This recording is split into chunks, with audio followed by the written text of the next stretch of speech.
oduu baay'ee nama gaddisiisu galgala kana dhageenye.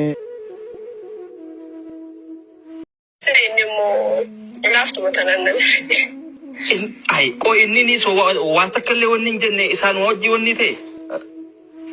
inma hanuma dubbi sana wanda to kun wa fa wanda kana sun to godu juru to kois mali biga lakatin tum jalan do te brai be khwani nani namni na magaragalu mitiyo ko wanda be ko yaro murasan furada jeni sana magaragalu ta yoni san garagalu korbade wanta ko ana ma asirati awanta positive sigale akka baklawa datitti wanta positive ana ma yonin internet yonin jaladde yo warqa gabadde abu akana bikana warqa linin gaba hotuga wanin dandawon sivin gorade hotuna bira sigi yonin nin kabaneo abuga sidaladde helwa awarqa hinkabu yon achira asibasi asitte walin egenne mal fakata sibasi sanin mitibaran sijamara ni process ana fitate wal funde warna finni suma fitate basi fi khalan kam ana fitate bufude mu wal funne achibota firna dalate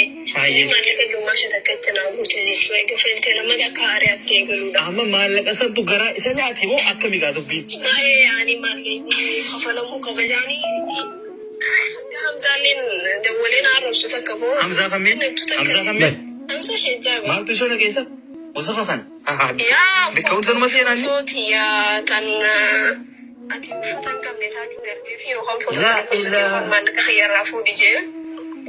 ati dubi wali sura se khaset ergebi ko dan dabani dapat sura se khaset ergebi ko daje sura se khaset ergebi ya berbatu ko daje ye wallahi isa tira tilai bi tinase nuga Arab sadar wala kana social media ratin number laki me isa tira tinase nu me taju wallahi Hamza shi da Hamza da Kesan gumpa sangodani terdabani amma paspora hiye kise gafan busa khisane jala fudani toro amma paspora sam fude kam tergene biye sergena goda khana soda chundi de wan takalle si makadi tufate wan barbade godin jeni namasi beriya sinna uda santu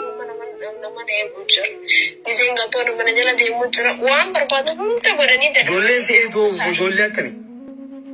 Embe khwani bakatana bakasani wana ni gabde na muwanta ko haram so jira de mujuru wanda sate na bakana to de mujja gasibu lan polisa jira biti biya serati ya afwan ko de fitani sai wasati wallan sai ennis walle wan tane wali wanta jajjani jawani rabban ka baskare galani isa khana wajibute